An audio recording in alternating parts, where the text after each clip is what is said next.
Oops, Veronica purred, smoothing down her ivory silk gown as she sashayed into my wedding venue. I must have grabbed the wrong dress this morning. The 3-carat diamond necklace at her throat, a gift from my fiancé during their relationship, caught the afternoon light as she smirked directly at me. What she didn't know was that I'd been expecting this exact move for 3 months, ever since she'd accidentally texted my fiancé that she'd love to celebrate his special day. I smiled at my bridesmaids clustered near the bridal suite entrance, their faces a mixture of rage and disbelief.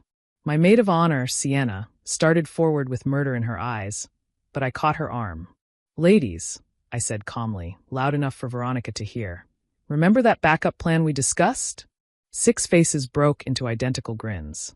"The one with the sangria fountain?" my sister Maya asked innocently. "And the unfortunately placed trays of past red wine?"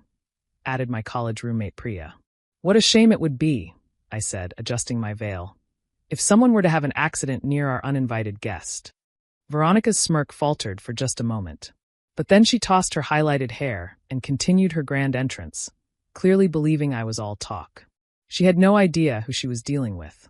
Let me back up 3 months to explain how we got here. My fiancé, James Hartwell, was genuinely one of the good ones. Kind, successful, emotionally intelligent.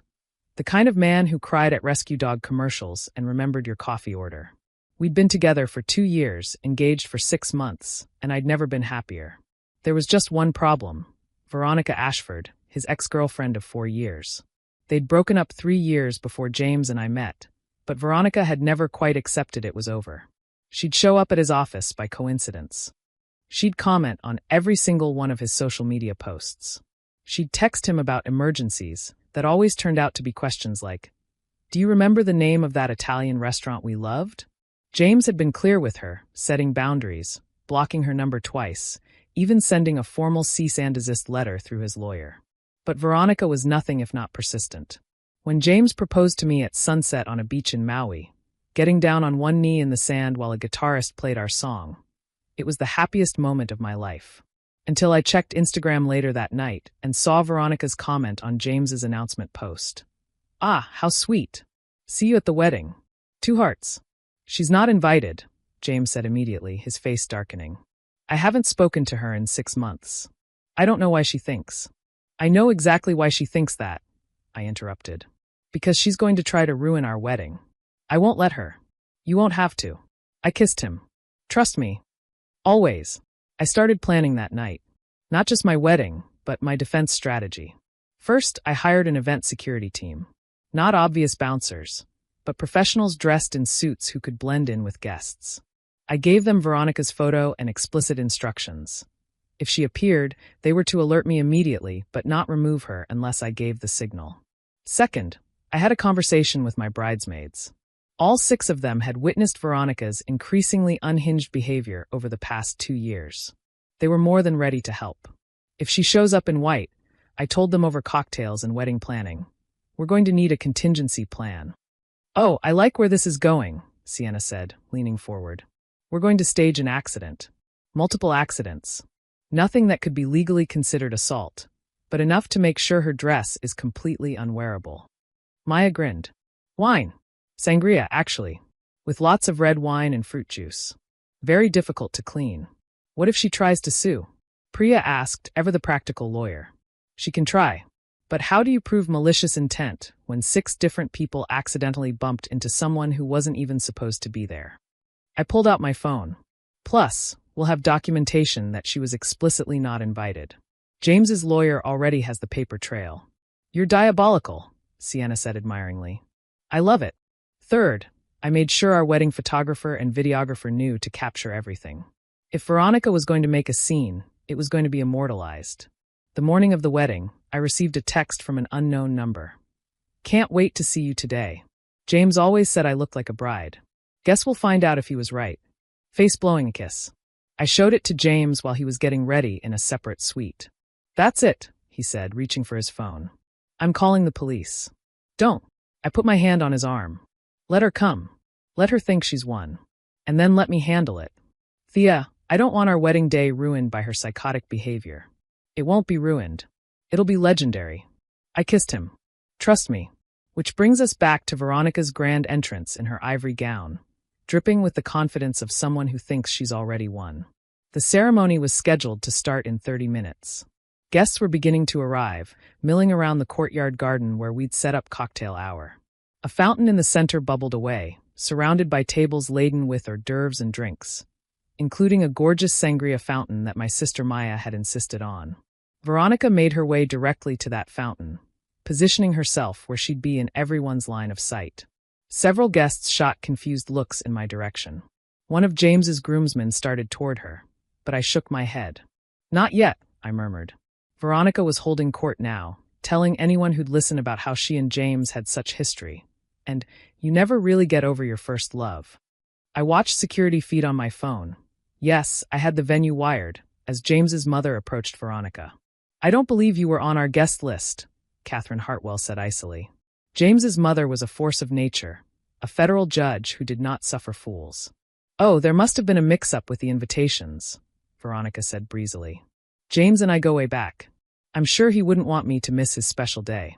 I'm sure he would want exactly that, given the restraining order." I perked up at this. We hadn't actually filed a restraining order, but leave it to Catherine to bluff with authority. Veronica's face tightened. "There's no restraining order. Would you like there to be?" Catherine smiled dangerously. "Because I can have one drafted during the reception. I'm just here to celebrate. You're here to cause a scene. It's pathetic, Veronica. My son is marrying a remarkable woman who actually deserves him. You need to leave." "Or what?" Catherine stepped closer, lowering her voice, but the security feed picked it up. "Or I will personally ensure that every judge, lawyer, and professional contact in this city knows exactly what kind of unstable behavior you're capable of. Your daddy's country club connections won't save you from that kind of reputation." For a moment, I thought Veronica might actually leave. But then her face hardened with determination. "I'm not going anywhere." Catherine's eyes met the security camera. She knew I was watching, and she gave the slightest nod. It was showtime. I gave the signal to Sienna, who was strategically positioned near the sangria fountain with a full glass. She turned, pretending to be startled by someone calling her name, and her arm swung out in a perfect arc. Red sangria splashed across Veronica's white dress in a dramatic spray. "Oh my God!" Sienna gasped, her acting Oscar-worthy. "I'm so sorry. Someone bumped me, Anne." Veronica shrieked. "You did that on purpose." "It was an accident," Sienna insisted, grabbing napkins and making the stain worse by rubbing it in. "Here, let me help." "Get away from me." Maya materialized with another glass of sangria, ostensibly to offer it as a peace gesture. But as she approached, she tripped on the decorative stones around the fountain, sending her entire glass cascading down Veronica's back. "I am so clumsy today," Maya wailed. "These heels are impossible." Priya came next, carrying a tray of bruschetta topped with tomato and balsamic. You can probably guess what happened.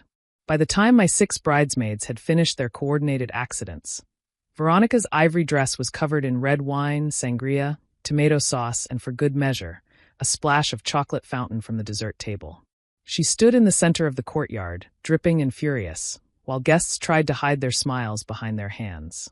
"You planned this," she screamed at me. I emerged from the bridal suite, radiant in my actual wedding dress, a stunning lace A-line that had cost more than her car, with my bridesmaids flanking me in their elegant navy gowns. "Planned what?" I asked innocently. "I've been getting ready. Are you all right? You look like you've had some kind of accident." "Multiple accidents," Sienna added helpfully. "This is assault," Veronica shrieked. Catherine appeared with 2 security guards. "This is trespassing, actually. You weren't invited, Veronica. You were explicitly told not to come. And yet here you are, causing a disturbance at a private event. I'll sue all of you." "For what?" Priya stepped forward, pulling out her phone. "I have video of you being told to leave by the mother of the groom. I have video of you refusing. And I have video of 6 separate people accidentally spilling drinks in a crowded outdoor venue." "Where exactly is the lawsuit?" "She wore white to our wedding," one of James's aunts said loudly. "That's tacky even without the rest of this mess." "Completely classless," agreed another guest. The crowd was turning against her. People were whispering, taking photos, clearly enjoying the drama. Veronica looked around desperately, perhaps hoping James would come to her rescue. Instead, James appeared from the groom's suite, took one look at the situation, and started laughing. "Veronica," he said, walking over to stand beside me and taking my hand. You need serious help. This is stalker behavior. It's unhinged. And it's done. James, I don't care what you wanted. I want you to leave. I want you to delete my number. I want you to move on with your life and leave me and my wife alone. I'm not your wife yet, Veronica said desperately. She will be in about 20 minutes, James replied. Security, please escort Ms. Ashford off the property. If she returns, call the police and have her arrested for trespassing. The security guard stepped forward. Veronica looked at all of us, me in my pristine gown, James holding my hand, the bridesmaids in their clean dresses, the crowd of guests watching her humiliation. And something finally broke. She turned and ran, dripping sangria and tears, to her car. We watched her peel out of the parking lot, leaving tire marks and the last shreds of her dignity behind. The crowd burst into applause. Well, Catherine said dryly, that was entertaining. Shall we have a wedding now? The ceremony was perfect. I walked down the aisle to James, who looked at me like I'd hung the moon. We exchanged vows we'd written ourselves, promising love and loyalty and partnership. When the officiant pronounced us married and James kissed me, the crowd erupted in cheers. At the reception, the story of Veronica's dramatic exit became legendary. Guests kept coming up to congratulate my bridesmaids on their unfortunate clumsiness. That was the most coordinated series of accidents I've ever seen, James's father said with a wink. The photographer had captured everything. The video of Veronica getting progressively more covered in red wine and food was already being texted around the wedding party. During our first dance, James pulled me close and whispered, "You're incredible, you know that? I can't believe you planned all of that." "I didn't plan her showing up," I corrected. "I just planned for it. There's a difference. My wife, the strategic genius." "I like the sound of that. Your wife." 3 days into our honeymoon in Santorini, I received a message from an unknown number, a different one this time. It was from Veronica's mother. "I want to apologize for my daughter's behavior at your wedding. She's been struggling with mental health issues since her breakup with James. We've finally convinced her to get professional help. I hope you and James can find it in your hearts to forgive her." I showed the message to James over breakfast on our hotel balcony, overlooking the Aegean Sea. "Do you want to respond?" he asked. I thought about it for a moment, then typed, "I appreciate you reaching out. I hope Veronica gets the help she needs. However, any future contact should go through our attorney. We wish her well from a distance. Professional. Firm. Final." I sent it and put my phone away. "No more Veronica talk," I said, raising my mimosa. "We're married, we're in Greece, and I plan to spend the rest of this honeymoon not thinking about your ex-girlfriend at all." James clinked his glass against mine. To strategic planning and well-executed backup plans. To sangria fountains and clumsy bridesmaids. To you, Mrs. Hartwell, the most beautiful bride I've ever seen, and the only one I'll ever want. We kissed as the Mediterranean sun rose higher, warming the white buildings and blue domes of Santorini.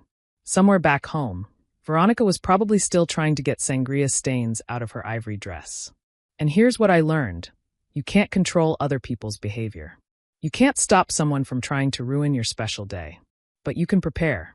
You can plan. You can surround yourself with people who have your back. And you can always trust the power of a well-placed glass of red wine.